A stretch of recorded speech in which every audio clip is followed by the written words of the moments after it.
For more recent news, please subscribe to the channel. Thanks. The fact that Chelsea has the fewest goals scored among Premier League teams in the top half is one of the season's most surprising statistics. They are 10th, so it's not all that surprising in a way. But they are Chelsea as well. Additionally, they have scored 12 fewer goals than any other team in the top 10. 6th place Fulham is the only team in the top half with fewer goals than Fulham. 23 are Chelsea. 13 fewer than Leicester, which is 14th. It's 5 fewer than Leeds' directionless relegation-baiting team, which now appears devoid of offensive concepts or ideas. It has fewer goals than Erling Haaland by 3. Is it really not good enough? Still, however, because at least it indicates that Chelsea are still in the top half, Chelsea fans should probably hope that statistic continues to be mentioned for some time. It is no longer a given that this will continue to be the case. Or perhaps Chelsea really do not want to remain in the top half. Given the intensity and volume of the Potter out chants, I say chants, visceral pleading screams may be more accurate, echoing around Stamford Bridge, the fans might accept that things are getting a little worse if it forces a change. It's possible that the players feel the same way, given the efforts made today. Some of them act as though they've seen Graham Potter enough. Everything is a mess. A terrible, costly mess that was assembled.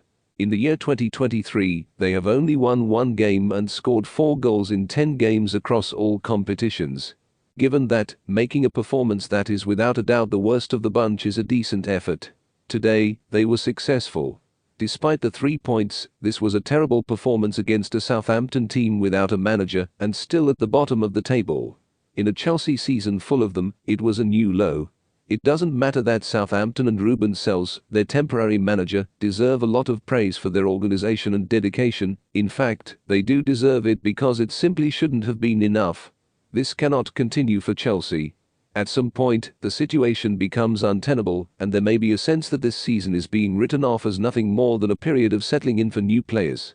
Potter is becoming more and more like a manager who is being kindly murdered by those in his position. Fans and players certainly do not share Todd Boehly's unambiguous support for him, as evidenced by the evidence presented here. Even though no manager would turn down offers of hundreds of millions of pounds worth of new players, it might take some time to turn that generosity into a working football team with your back to the wall. And regardless of whether it does so from outside the club, it undoubtedly does so.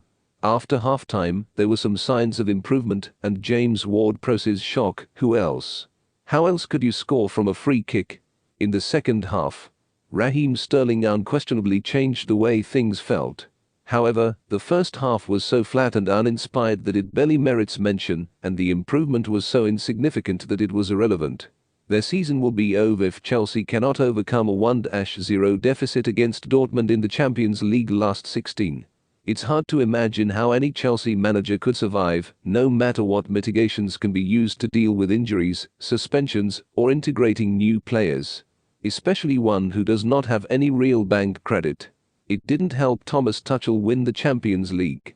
The fact that Graham Potter finally made the move from Brighton, a vibrant and lovely football team that was famous for not being able to score goals, to Chelsea, a team that is neither vibrant nor lovely and cannot score goals, is grimly funny.